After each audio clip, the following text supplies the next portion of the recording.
Welcome back. Welcome back to Talk D. Here we are in conversation with Mr. Anshu Gupta, the heart and mind behind this invaluable movement called Gunj. Let's hear from him. What's next?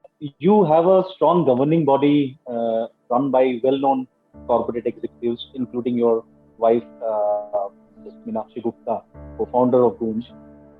What brings these brilliant minds like you to a social cause like Gunj and keeps you motivated to do this every day? So one thing which is very clear is that I don't think that the corporate governance is the best governance. Okay. Otherwise, how can you Okay. see Jet Airways and how can you see Jet Airways, Kingfishers and Enrons happening? Every day it happens. So let's stop giving those five big stars to the corporate governance. That is in many cases that is one of the worst governance. But they are powerful people. No one does anything to them. Even when the even when the frauds like PNB and Jet Airways and Kingfishers and a whole lot of these frauds happen. Number one, I think the governing body needs to be of the practitioners only, and especially the people who are connected with the field, who understand this subject a little bit. Right? Instead of just because they are the good managers, so we don't need in our governing body the good managers only. We need the practitioners, and we all are hooked to this kind of work by simple our passion. Because like I left Escorts, Meenakshi, my wife, left BBC. She was there for almost 8-9 years, looking after media, for South Asia, BBC. And I moved from Escorts in '98.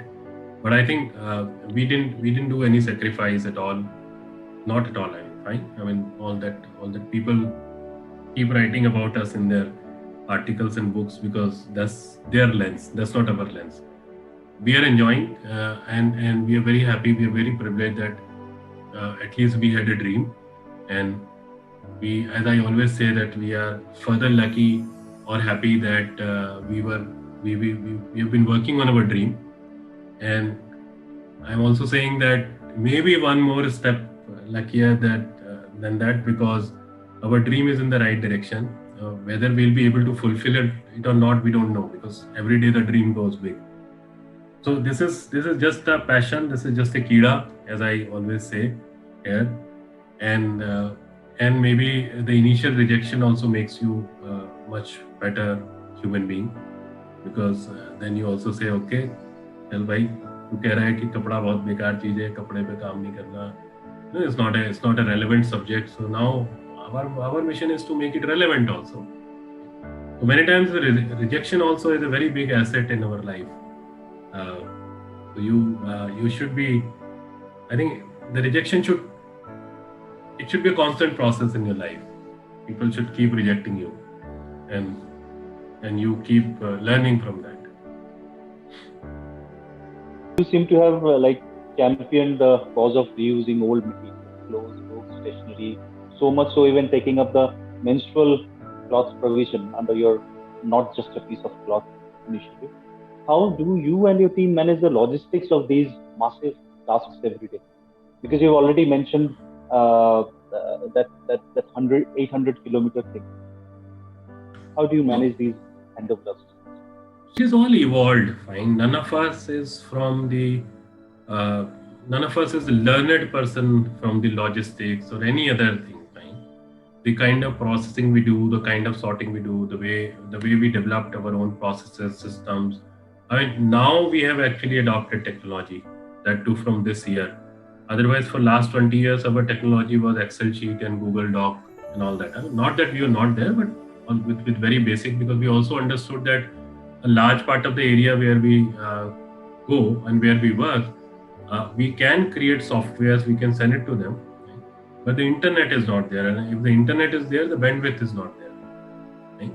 It can be there for the voice, but not for the data. When me and you can struggle for 4G, 5G, even here in Delhi and all, you can imagine. So we said that we have to make it very people friendly, very organization friendly, very geographical friendly.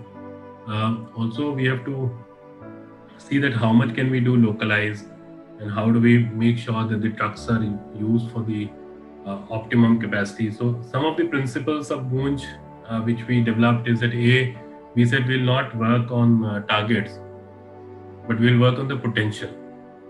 That how much can I do? How much more can I do? Why should I fix up some crazy target for myself? I can certainly do much more than that. We also fix up a lot of non-negotiables for us, that even if our truck is stuck for 10 days on a border, we will never take a shortcut of paying 2,000 rupees as bribe.